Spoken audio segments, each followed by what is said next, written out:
നമസ്കാരം പ്രിയപ്പെട്ടവരെ, ആദ്യം തന്നെ പറയാം, ഇത് മൊയന്ത് ലീഗുകാർക്ക് കുരുപൊട്ടുന്ന വീഡിയോ ആണ്. കാര്യത്തിലോട്ട് കടക്കാം.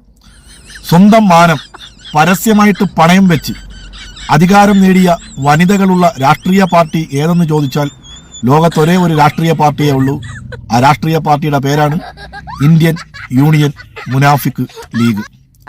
സ്വർഗത്തിൽ കൊണ്ടുപോകാമെന്ന് വാഗ്ദാനം കൊടുത്തിരിക്കുന്ന നേതാക്കൾ സ്ത്രീകളുടെ മാനത്തിന് വില പറഞ്ഞ് പകരം അതിന് സ്ഥാനങ്ങൾ നൽകിയ നേതാക്കളുള്ള രാഷ്ട്രീയ പാർട്ടിയുടെ പേരും ഇന്ത്യൻ യൂണിയൻ മുനാഫിക് ലീഗ് എന്ന് തന്നെയാണ്. പണ്ടൊരിക്കൽ വിശ്വാസത്തിന്റെ ഭാഗമായ തൊപ്പി ഊരി വെച്ച് വന്നാൽ അധികാരം നൽകാം എന്ന് പറഞ്ഞപ്പോൾ ഒരു ഉളുപ്പും കൂടാതെ തൊപ്പി ഊരി വെച്ച് നാണവും മാനവുമില്ലാതെ അധികാരം നേടിയ പാർട്ടിയുടെ പേരും ഇന്ത്യൻ യൂണിയൻ മുനാഫിക് ലീഗ് എന്ന് തന്നെയാണ്.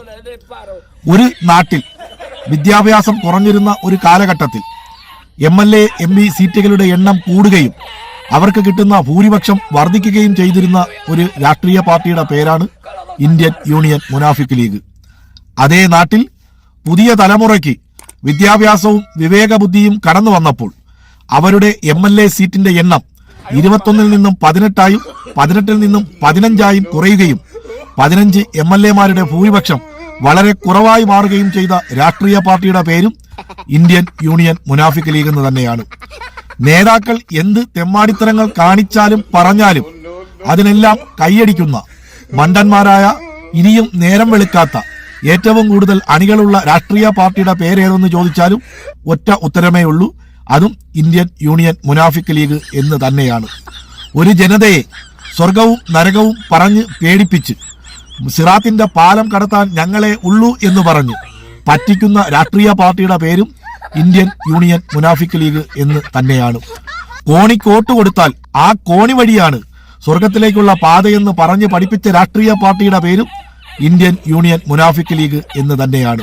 വനിതാ സമ്മേളനത്തിന് സ്റ്റേജ് കെട്ടി ആൾക്കാരെയും വിളിച്ചു കൂട്ടിയിട്ട് വേദിയിൽ മുഴുവൻ പുരുഷന്മാരെ ഇരുത്തുന്ന രാഷ്ട്രീയ പാർട്ടിയുടെ പേരും ഇന്ത്യൻ യൂണിയൻ മുനാഫിക് ലീഗ് എന്ന് തന്നെയാണ്. ലീഗിനെ രാഷ്ട്രീയപരമായിട്ട് വിമർശിക്കുന്നവരെ എല്ലാം പച്ച തെറി വിളിക്കുന്ന മൊയന്ത് ലീഗുകാരെ കുറിച്ച് ഓർക്കുമ്പോൾ ഒരു കാര്യം ഓർമ്മ വരുന്നു. ലോകാവസാനത്തിന്റെ അടയാളമായി പ്രവാചകൻ പല അടയാളങ്ങളും നമുക്ക് പകർന്നു തന്നിട്ടുണ്ട്. അതിൽ ഒന്നാണ്, ദീനിന് വേണ്ടിയിട്ടല്ലാതെ ദീൻ പഠിക്കുകയും ദീൻ പ്രചരിപ്പിക്കുകയും ചെയ്യുന്നവർ ലോകാവസാനത്തിന്റെ അടയാളമാണെന്ന്. ആ പ്രവാചകൻ എങ്ങാനും ഇവരെക്കുറിച്ചൊരു സൂചന നൽകിയിരുന്നുവെങ്കിൽ ആ പ്രവാചകനെയും ഈ മൊയന്ത് ലീഗുകാർ തെറി വിളിക്കുമായിരുന്നു, ഉറപ്പ്. ലോകത്ത് ദീനിന്റെ പേരും പറഞ്ഞ് ഏറ്റവും കൂടുതൽ ദീനി വിരുദ്ധ പ്രവർത്തനങ്ങൾ നടത്തുന്ന രാഷ്ട്രീയ പാർട്ടിയുടെ പേരും ഇന്ത്യൻ യൂണിയൻ മുനാഫിക് ലീഗ് എന്ന് തന്നെയാണ്. നമുക്കൊക്കെ ഒരു പഴഞ്ചൊല്ലുണ്ട്, കഴുതയ്ക്ക് ബുദ്ധിയും കുതിരയ്ക്ക് കൊമ്പും കൊടുക്കത്തില്ല എന്ന്. അത് മാറ്റി എഴുതണം. മൊയന്ത് ലീഗുകാർക്ക് ബുദ്ധിയുമില്ല, കുതിരയ്ക്ക് കൊമ്പുമില്ല എന്ന് വേണം നമ്മൾ ഇനി പറയേണ്ടത്. എന്തായാലും ഈ വീഡിയോ കണ്ടിട്ട് ഇതിന്റെ താഴെ വന്ന് തെറി വിളിക്കുന്ന മൊയന്ത് ലീഗുകാരുടെ മാനസികാവസ്ഥയെക്കുറിച്ച് ഓർക്കുമ്പോഴാണ് ചിരിക്കാൻ തോന്നുന്നത്. അപ്പൊ എല്ലാവർക്കും നന്മകൾ നേരുന്നു. ലാൽ സലാം.